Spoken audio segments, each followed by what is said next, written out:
கரத்தாலே உயர்த்தி வைத்த நல்ல நேசரே,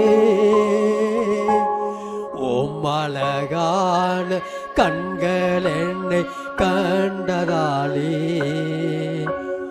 முடிந்ததென்று நினைத்த நான் உயிர் வாழ்கின்றேனே.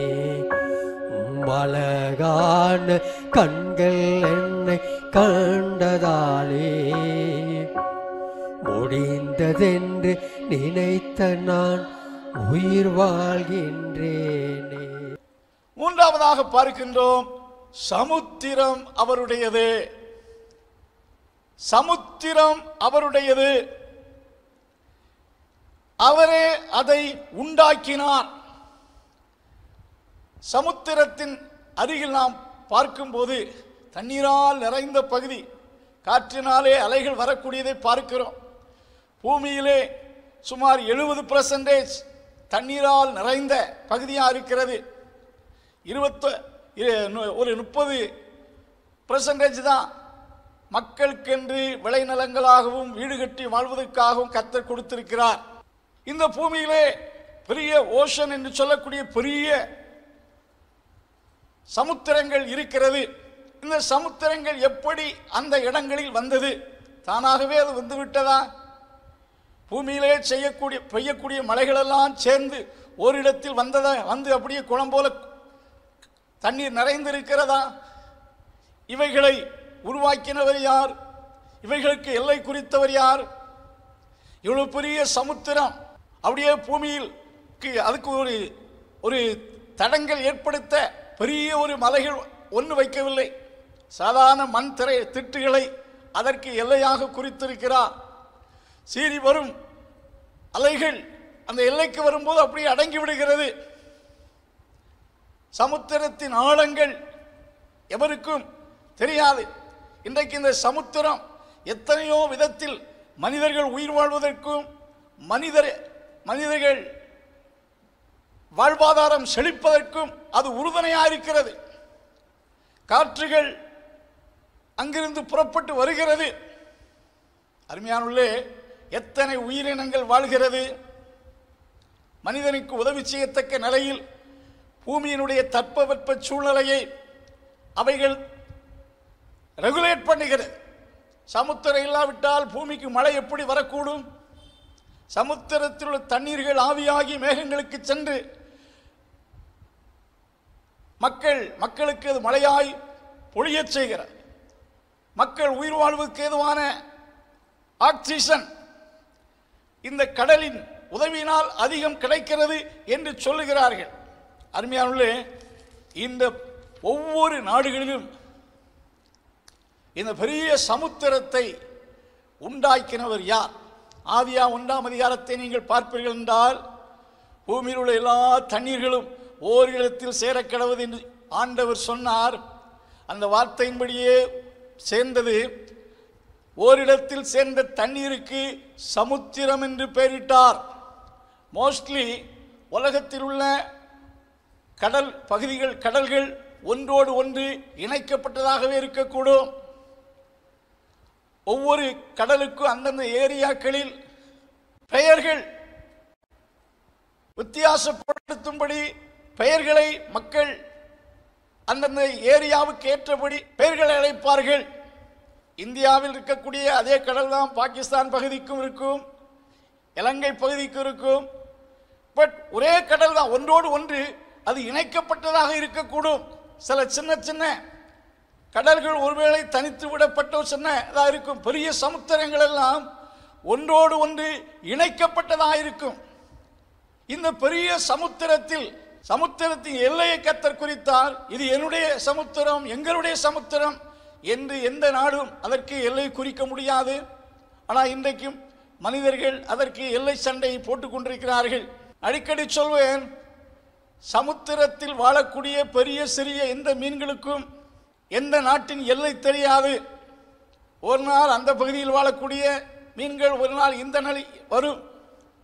ஸோ அவைகள் நான் இந்த நாட்டை சேர்ந்த மீன், இந்த நாட்டை எல்லைக்குள் வாழ்கிற எந்த பாகுபாடுகள் கிடையாது. அவைகளுக்கு தெரியும், எங்கள் தேவன் உயிர் வாழ்வதற்கென்று படைத்த பெரிய சமுத்திரம், அதிலே அவைகள் விளையாடுவதற்கென்று திமிங்கலங்களை கர்த்தர் படைத்தார் என்று சொல்லப்பட்டிருக்கிறது. ஸோ இப்படி பெரிய சமுத்திரத்தை படைத்த தேவன் எப்படிப்பட்டவராய் இருப்பார் இருக்கிறார் என்பதை சிந்தித்து பாருங்கள். அது மட்டுமல்ல, அடுத்த வசனம் சொல்லுகிறது, வெட்டாந்தரையும் அவருடைய கரம் உருவாக்கிற்று. வெட்டாந்தரை எதற்காக? நிலப்பகுதிகள் 100% தண்ணீரால் நிறைந்த பகுதியாக இருக்கிறது. 30 பகுதி தான் லேண்ட். வெட்டாந்தரை அதில் மலைகள் ஒரு பகுதியை ஆட்கொண்டு விடுகிறது, பாலைவனங்கள், இன்னும் பல காடுகள். ஸோ அப்படி ஆண்டவர் கொடுத்த அந்த நிலப்பகுதியிலே மக்கள் குடியிருக்கிறார்கள், குடியிருப்பின் எல்லைகளை அமைத்திருக்கிறார்கள். ஸோ அவைகளில்தான் ஆண்டவர் அலாட் பண்ணின இந்த தரைப்பகுதியில், நிலப்பகுதியில் மக்கள் விவசாயம் செய்து தங்களுக்கு தேவையான ஆகாரங்களுக்கான உணவு வகைகளை உருவாக்கிக் கொள்வதற்கு இந்த நிலப்பகுதிகளை கர்த்தர் கொடுத்தார். இந்த நிலப்பகுதிகள் பல மிருகங்களின் குடியிருப்புக்காக, மக்களின் குடியிருப்புக்காக, மக்களின் தானியங்களை விளையச் செய்வதற்காக கர்த்தர் கொடுத்தவைகள். வேதம் தெளிவாய் சொல்கிறது, பூமியையோ மனுப்புத்தர் கொடுத்தார். ஸோ ஆண்டவர் எவ்வளவு சிஸ்டமேட்டிக்கலாக படைத்து எவ்வளவு அற்புதமான காரியத்தை தான் படைத்த மக்களுக்காக அவர் செய்திருக்கிறார். இறுதியாக சங்கீதக்காரன் சொல்லும்போது, நம்மை உண்டாக்கின கர்த்தராகிய தேவன், அவர் நிலத்தை மட்டுமல்ல, he is our maker, we are God's protection, God created us, தேவன் நம்மை உருவாக்கினார். ஒவ்வொரு மனிதனும் தேவனால் உண்டாக்கப்பட்டவன், தேவனால் சிருஷ்டிக்கப்பட்டவன். ஆண்களாயிருந்தாலும் பெண்களாயிருந்தாலும் தேவன் மக்களை உண்டாக்கினார். அதான் நம்மை உண்டாக்கின கர்த்தர். நாம் இந்த பூமியில் கர்த்தரால் பிறப்பிக்கப்பட்டவர்கள். தேவன் நம்மை உண்டாக்கினார். வசனம் சொல்லுகிறது, அவர் நம்மை உண்டாக்கினவர் என்றும், நாம் அவருடைய ஜனங்கள் என்றும், நாம் அவருடைய ஆடுகள் என்றும் இங்கே சங்கீதக்காரன் குறிப்பிடுகிறார். தேவன் நம்மை படைத்தார், அவருடைய சாயலிலே படைத்தார். நம்மை அவருக்கென்று இந்த பூமியில் உண்டாக்கி இருக்கிறார். இன்றைக்கு தேவனால் சிருஷ்டிக்கப்பட்ட மனிதன் தேவன் எங்கே என்று கேட்கிறான். தேவனை தேட மனமற்றவனாயிருக்கிறான், தேவனை விசுவாசிக்காதவனாயிருக்கிறான். ஸோ இப்படிப்பட்ட காரியங்களை செய்த தேவனுடைய சத்தத்துக்கு செவி கொடுப்போம், வாருங்கள். வேதம் சொல்லுகிறது, பாவிகளை ரட்சிக்க கிறிஸ்து இயேசு உலகத்தில் வந்தார். யோவான் சுவிசேஷம் 3ஆம் அதிகாரம் 16ஆம் வசனத்திலே, ஒருவரும் கெட்டு போகாமல் எல்லோரும் மனம் திரும்பி நித்திய ஜீவனை பெற்றுக் கொள்ளும்படி அவர் தம்முடைய ஒரே குமாரனை உலகத்தில் அனுப்பி இவ்வளவாய் அன்பு கூர்ந்தார் என்று யோவான் 3:16 வாசிக்கின்றோம். இந்த தேவன் மகா பெரியவர். தேவன் தம்முடைய மகத்தான செயல்களினாலே பெரியவர் என்பதை விளங்க பண்ணியிருக்கிறார். இதையெல்லாம் உணர்ந்த தாவீது, இந்த தேவனுடைய வார்த்தைக்கு செவி கொடுங்கள், இந்த தேவனை வாயினால் துதித்து பாடுங்கள், கம்பீர சத்தத்தோட துதியுங்கள், அவருக்கு நன்றி செலுத்தி ஆராதனை செய்ய என்னோடு ஆராதிக்க வாருங்கள் என்று சகல ஜனங்களையும் அழைக்கிறதை பார்க்கிறோம். Price God.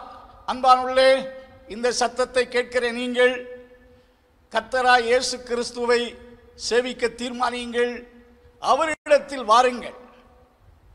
உங்கள் மீட்புக்காக அவர் அனுப்பப்பட்டார்.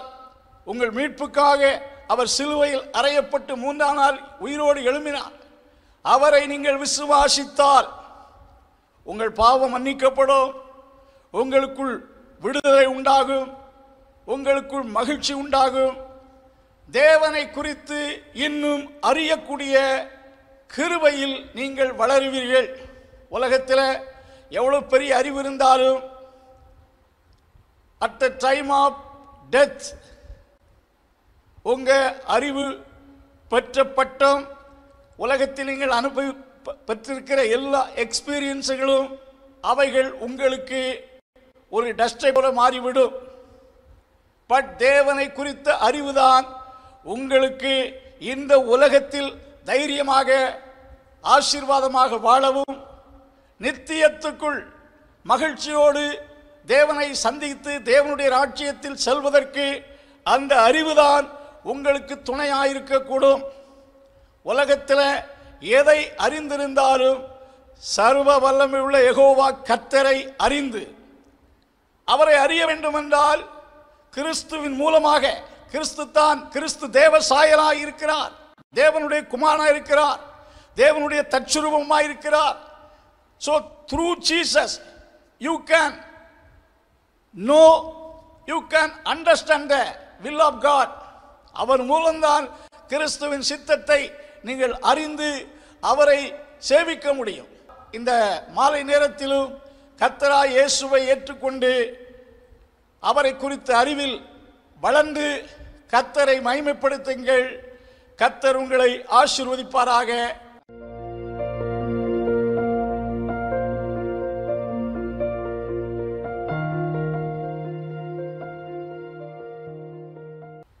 சர்வ வல்லமை உள்ள எங்கள் நல்ல தகப்பனே, இந்த நாளிலும் இந்த வசனத்தை கேட்ட யாவர் மேலும் உம்முடைய கிருபை உண்டாவதாக. ரட்சிப்புக்கேற்ற விசுவாசத்தை கர்த்தர் கொடுப்பீராக. உம்மை தேட விசுவாசிக்கத்தக்க கிருபைகளை கர்த்தர் கொடுப்பீராக. கேட்ட மக்களை ஆசீர்வதியும். இயேசுவின் நாமத்தில் உம்முடைய அற்புதங்களை விளங்கும்படி செய்யும். கிருபை யாவரோடு இருப்பதாக. இயேசுவின் நாமத்தில் ஜெபங்கள் நல்ல பிதாவே, ஆமென்.